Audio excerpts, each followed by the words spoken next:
পরিণত করার জন্য আমার যে অবদান এবং আমাদের মহাপুরুষের যে অবদানের যে এসসি এসটি ওবিসি এবং কনভার্টেড মাইনরিটি সমাজের মূল নিবাসী সমাজে যে শিক্ষিত বুদ্ধিজীবী চাকরিজীবী যারা নির্মাণ হচ্ছে তারা সমাজের জন্য কাজ করবে। কিন্তু দুঃখের বিষয় আজকে আমরা বামসেব এবং ভারত মুক্তি মোর্চা থেকে এই যে আমাদের সমাজের মধ্যে যারা শিক্ষিত বুদ্ধিজীবী লোক রয়েছে তাদের কাছ থেকে আমরা যখন প্রচার প্রসারে যাই তাদেরকে বোঝানোর জন্য অনেক টাইম লেগে যায় আমাদের। আজকে শিক্ষিত লোকেরা বাবা সাহেব ডক্টর আম্বেদকর 1956 বলেছিল যে সমাজের যারা শিক্ষিত লোক এরা হচ্ছে সমাজের ধোঁকেবাজ লোক, শুধু এরা নিজের ক্ষমতায় ভাবে, নিজের পরিবারের জন্য শুধু ভাবে, এরা সমাজের জন্য ভাবে না।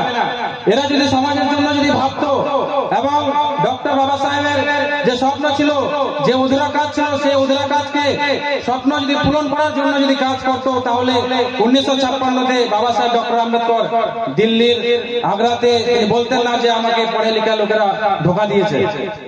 তাই আজ যারা পড়ে লেখা লোক রয়েছে তাদেরকে স্বজাতি শিক্ষিত করে আজকে সংগঠিত করে তাদের মাধ্যম দিয়ে এই সমাজের এই কাজ আমাদেরকে করতে হবে।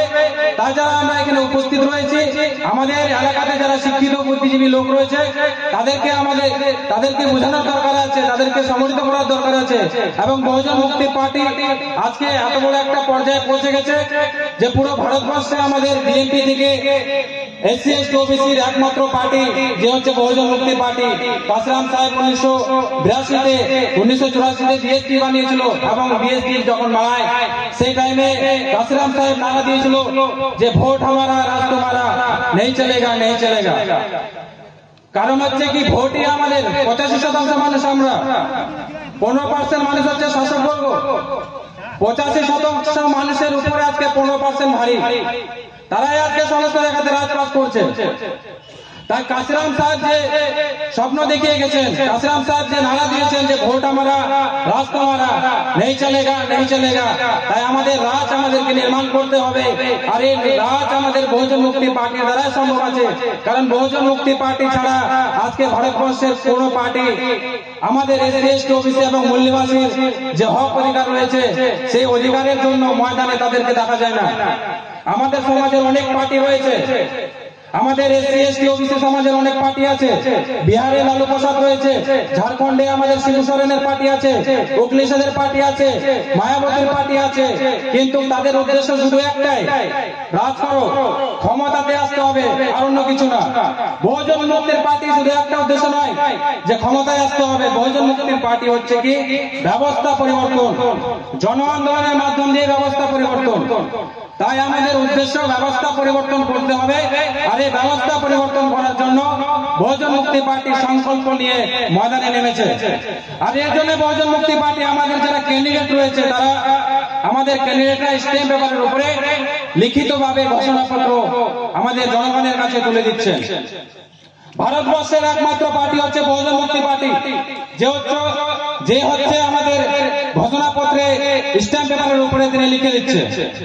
তাই আমাদের যে সমস্ত রাজনৈতিক পার্টিগুলো রয়েছে যেভাবে আমাদের গ্রামগঞ্জে আসে আমাদের লোকদেরকে, আমাদের সমাজের লোকদেরকে তারা মদ মাংস খাইয়ে, শাড়ি দিয়ে এবং বিভিন্ন জিনিস দিয়ে, প্রলোভন দিয়ে আমাদের লোকেদের ভোট ব্যাংকিং করার, ভোট নেওয়ার দ্বারা যে চক্রান্ত গুলো করছে।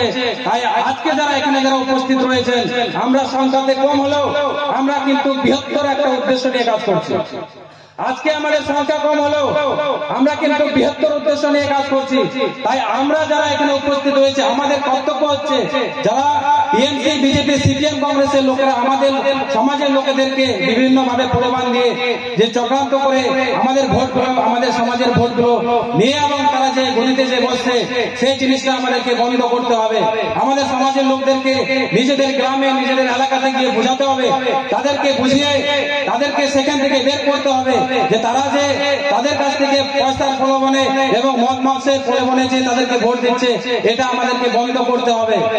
বলতে হবে যদি কাজ করতে পারে, যদি স্ট্যাম্প পেপারে যদি লিখে দিতে পারে তাহলে তাদেরকে ভোট দিতে হবে। এইভাবে আমাদেরকে আমাদের সমাজকে জাগৃত করে তুলতে হবে। আমি আর বিশেষ কিছু বলবো না। আমাদের যারা ক্যান্ডিডেট রয়েছেন এরা নিজেদের যে লিখিত ভাবে যারা দিচ্ছেন এবং আমাদের যে ইসলাম সাহেব আছেন উনি মার্গদর্শন করবেন। আমি এইটুকু বলে আপনারা যারা আসছেন আপনাদেরকে আর একটা সংগ্রামী অভিনন্দন জানিয়ে আমার মূল্যবান বক্তব্য এবং সংক্ষিপ্ত বক্তব্য এখানে শেষ করছি। সকলকে ধন্যবাদ। জয় হিন্দ।